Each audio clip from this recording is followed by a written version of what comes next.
टेढ़ी YouTube channel पर एक बार फिर से आप सभी दर्शकों का हार्दिक स्वागत है। आज हम आपके सामने लेके आए हैं न्यू एनसीईआरटी क्लास 8th की जनरल साइंस की जो बुक है उसका चैप्टर नंबर फर्स्ट। इससे पहले हमने क्लास 6 और क्लास 7th की जो साइंस के चैप्टर हैं वो कंप्लीट कर लिए हैं। ये हम आज से क्लास 8th के चैप्टर शुरू करने जा रहे हैं। हर चैप्टर आपको बहुत ही सरल तरीके से और सरल बिंदुओं में समझाने का प्रयास किया गया है और हर चैप्टर को हम चित्रों के माध्यम से भी आपको समझाने का पूरा प्रयास कर रहे हैं। अगर आप इस चैनल पर नए हैं तो सबसे पहले आप इस चैनल को सब्सक्राइब ज़रूर कर लें ताकि आने वाले वीडियो की सूचनाएं आपको तुरंत प्राप्त हो सके। तो शुरू कर रहे हैं आज का अपना ये वीडियो। जो इंग्लिश मीडियम के स्टूडेंट हैं उनको अगर किसी पॉइंट को समझने में कोई दिक्कत आ रही है तो उनके लिए हमने जो कठिन शब्द हैं उनका इंग्लिश वर्जन भी ब्रैकेट में दिया है ताकि उनको समझने में भी किसी प्रकार की कोई कठिनाई अनुभव ना हो। सबसे पहले हम बात करें पहला बिंदु, जब एक ही किस्म के पौधे मतलब एक ही वैरायटी के जो प्लांट्स हैं वो किसी स्थान पर बड़े पैमाने पर उगाए जाते हैं तो उन्हें क्या कहते हैं? फसल कहते हैं। मतलब एक ही वैरायटी के प्लांट जो बड़े क्षेत्र में हम लगाते हैं तो वो फसल कहलाते हैं। फसल को दो भागों में बांटा गया है, खरीफ की फसल और रबी की फसल। अब हम देख लेते हैं खरीफ की फसल। खरीफ फसल जो है ये वर्षा ऋतु में बोई जाती है। वर्षा ऋतु में ये कब?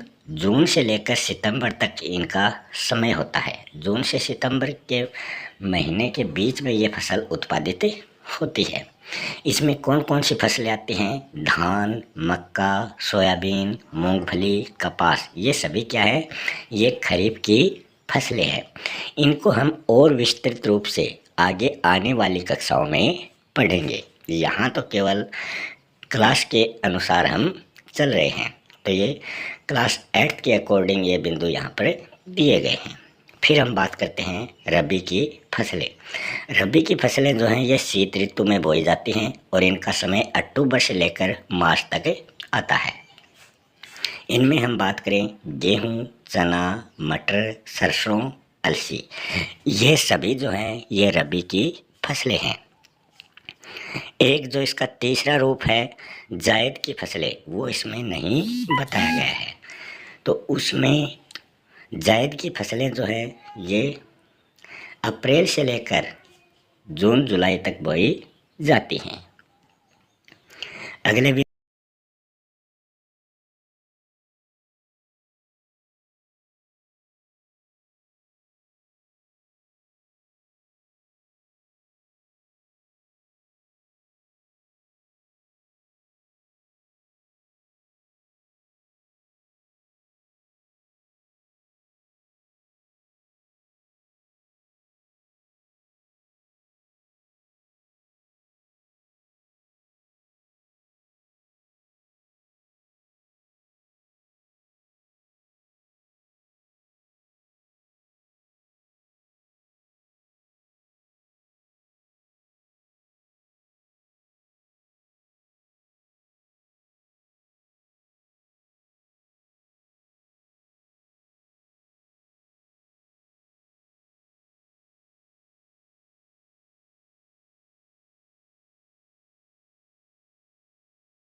इस चित्र की बात करें तो इसमें हम देखेंगे बैलों के द्वारा ये जुताई का काम ये किसान कर रहा है।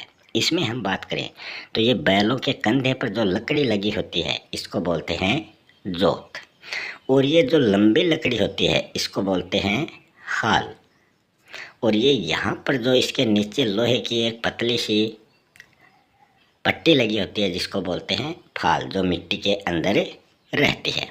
अब हम इस चित्र में नीचे चले तो इसमें हम देखेंगे, उसको हम शेफ्ट, जो शेफ्ट है वो बोलते हैं, जो हमने अभी बताया था हाल। तो ये लंबी सी, ये साधारण शब्दों में इसको हाल कहते हैं और ये हल शेफ्ट भी इसको कहा जाता है। और ये जो फाल है लोहे का लगा, ये नीचे लगा हुआ एक नुकीला लोहे की पत्ती होती है जो मिट्टी को खोदती है। तो इस चित्र में हमने हल को देख लिया है जो जुताई करने के काम आता है। आगे हम बात करें, अगला बिंदु है हल के नीचे लोहे की मजबूत त्रिकोणी पत्ती लगी होती है जिसको फाल कहते हैं, जो हमने अभी देखा था, जो मिट्टी खोदने का काम करती है।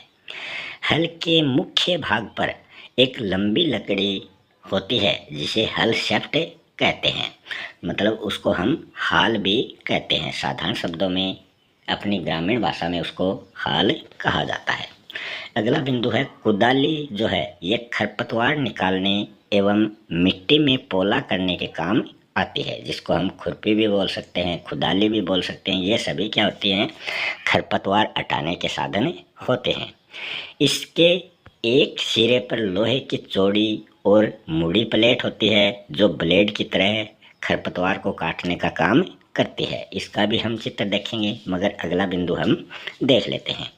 आजकल ट्रैक्टर द्वारा कल्टीवेटर करने के बाद में सीड ड्रिल द्वारा बिजाई का काम भी किया जाता है। अब ये सीड ड्रिल क्या होती है ये भी हम देखेंगे। यहाँ आपको स्क्रीन पर जो चित्र दिखाई दे रहा है ये कुदाली का चित्र है। इसमें देख सकते हैं जैसे हल में लगी होती है लंबी पट्टी काठ की, जिसको बोलते हैं जोत। तो ये क्या है, जोत है। और नीचे लोहे की एक प्लेट लगी होती है, मुड़ी हुई प्लेट जो नुकीली होती है और खरपतवार को काटने के काम आती है। इसके ऊपर पकड़ने के लिए ये पकड़ लिखा हुआ है, यहाँ से इसको पकड़ा जाता है, नीचे मिट्टी में दबाया जाता है। और ये इसका क्या है, हैंडल है। तो ये आप कुदाली का चित्र देख सकते हैं। आगे आप चित्र जो देख रहे हैं उसमें एक ट्रैक्टर चालक जो है वो कल्टीवेटर के द्वारा बिजाई कर रहा है। तो ये ट्रैक्टर के जो जुड़ा हुआ है ट्रैक्टर के, ये क्या होता है, कल्टीवेटर होता है, जिसके द्वारा जुताई और बिजाई की जाती है। अगले बिंदु की हम बात करें तो इसमें है खेतों की मिट्टी में पोषक स्तर बढ़ाने के लिए खाद एवं उर्वरक डाले जाते हैं। खाद प्राकृतिक होती है, उर्वरक जो हैं ये रसायनों के द्वारा निर्मित पदार्थ होते हैं। अगला जो बिंदु है वो है फसल वृद्धि के लिए urea, ammonium sulphate, super phosphate, potash, NPK मतलब एन नाइट्रोजन, पी फास्फोरस और के पोटेशियम आदि उर्वरकों का प्रयोग फसल वृद्धि के लिए किया जाता है। इससे जो फसल है, जो भी हमने खेत में बोया है वो ग्रोथ तुरंत करता है। इसके लिए अधिक प्रयोग से मिट्टी की उर्वरा शक्ति की ज़्यादा उर्वरकों का प्रयोग हम अपने खेतों में करते हैं तो वो मिट्टी की जो उर्वरा शक्ति है उनको नष्ट कर देते हैं। खाद के प्रयोग से मिट्टी के गठन एवं जल अवशोषण की इनकी जो क्षमता है उसमें वृद्धि होती है। जो प्राकृतिक खाद होती है जो सड़े गले अंशों से निर्मित होती है, गाय भैंस के गोबर से बनी होती है, वो क्या करती है, ये जल अवशोषण की क्षमता को बढ़ाती है और मिट्टी के गठन को भी ये रोकती है। फसल चक्रण के द्वारा भी मिट्टी के पोषकों की प्रतिपूर्ति की जाती है। ये फसल चक्रण क्या होता है, एक फसल के बाद में दूसरी फसल बोना, ये नहीं कि एक फसल जो बोई है उसी पर वही फसल दोबारा बोना।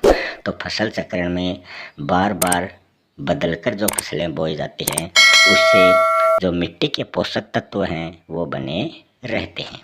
अगला बिंदु है उर्वरक मानव द्वारा फैक्ट्रियों में तैयार किया जाता है। तो ये उर्वरक जो है ये रसायनों के द्वारा फैक्ट्रियों में बनाए जाते हैं जिनमें क्या होता है, ह्यूमस नहीं होते, और जो गोबर की खाद होती है उसमें ह्यूमस पाए जाते हैं जो मिट्टी की उर्वरा शक्ति को बढ़ाते हैं। खाद जो है ये प्राकृतिक पदार्थ जैसे कि गोबर एवं पौधों के विघटन से प्राप्त होते हैं। अब हम चित्रों के माध्यम से भी ये बिंदु समझने का प्रयास करते हैं। यहाँ इस चित्र में हम देखें तो किसान बैलों के द्वारा किस प्रकार बिजाई करते हैं। तो ये पारंपरिक खेती है। आजकल क्या होता है, आजकल ट्रैक्टर के द्वारा बहुत ही कम समय में जुताई और बिजाई हो जाती है। तो ये प्राचीन विधि है बिजाई और जुताई करने की।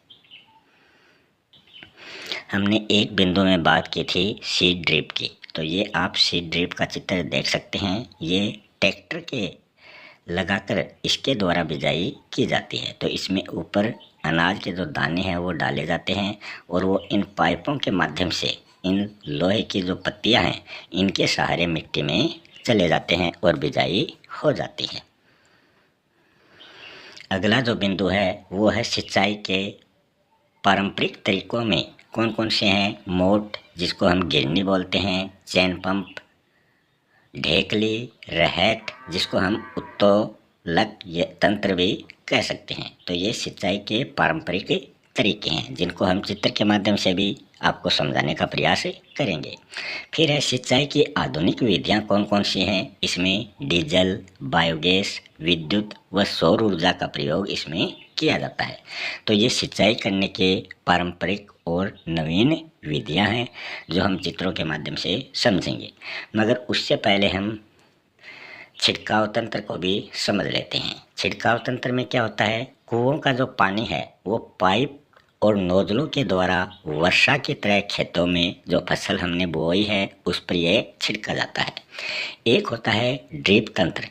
ड्रिप तंत्र में क्या होता है, कुओं या फिर कुंड का जो पानी है उसको पतले पाइपों के माध्यम से पौधों की जड़ों में बूंदों के रूप में छोड़ा जाता है। तो ये ड्रिप सिंचाई पद्धति है। इसमें बूंद बूंद के माध्यम से फसलों को पानी मिलता है। स्क्रीन पर आप जो चित्र देख रहे हैं ये मोट या घिरनी का चित्र है। इसमें जो किसान है वो कुएं से पानी निकाल रहा है। रस्सी के सहारे इस पानी को निकाला जाता है और इसको फसलों में छोड़ा जाता है। तो ये कौन सी विधि है, खेती करने की प्राचीन विधि है। फिर स्क्रीन पर आपके सामने जो प्राचीन विधि है वो चैन पंप विधि है। इसमें चैन के माध्यम से इसको चक्री को घुमाया जाता है और ये डोल जो है ये नीचे पानी में जाता है और फिर भर के वापस ऊपर आता है। तो ये ऐसे घूमती जाती है, पानी बाहर आकर यहाँ से गिरता जाता है और ये खेतों में फसलों में पहुँच जाता है। तो ये भी प्राचीन विधि है। अगली जो सिंचाई की प्राचीन विधि है वो है ढेकली। तो आप इस चित्र में जो देख रहे हैं वो ढेकली के माध्यम से ये सिंचाई कर रहा है जो ये किसान है। तो किस प्रकार ये किसान खेतों में पानी दे रहा है, तो ये प्राचीन विधि है। इस चित्र में हम देख सकते हैं रहट के माध्यम से किसान जो है वो सिंचाई कार्य कर रहा है। ये भी एक प्राचीन विधि है। इसमें इस बैल की सहायता से इसको घुमाया जाता है और इसके घुमाने से क्या होता है, ये चक्कर घूमता है और इस चक्कर में जगह जगह पर डोल या बाल्टियाँ लटकी होती हैं जो नीचे से पानी भर भर के लाते हैं और ऊपर यहाँ पर वो गिराती हैं और फिर वो पानी धीरे धीरे क्या होता है फसल में पहुँच जाता है। तो ये भी एक प्राचीन विधि है, इसको बोलते हैं रहट। स्क्रीन पर जो सिंचाई करने की आप विधि देख रहे हैं ये नवीन विधि है जिसको हम छिड़काव तंत्र कहते हैं। इसमें कुएं से पंप की सहायता से ये पानी इन पाइपों के माध्यम से इन जो नोजल लगे होते हैं उनमें पहुंचता है और उनसे वर्षा के रूप में ये पानी ऊपर से नीचे गिरता है। तो ये नवीन विधि है सिंचाई करने की।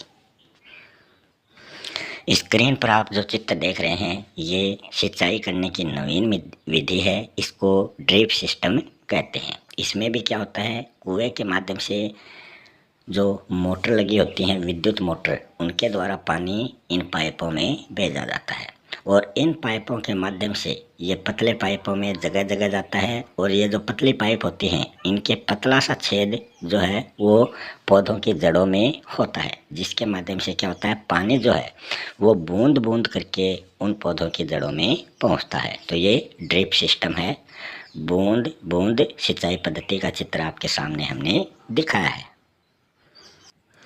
अगले बिंदु की हम बात करें, खेतों में फसल के साथ प्राकृतिक रूप से कुछ अवांछित पौधे जो हैं वो भी फसलों के साथ क्या होते हैं खेतों में उग जाते हैं, जिनको खरपतवार कहा जाता है।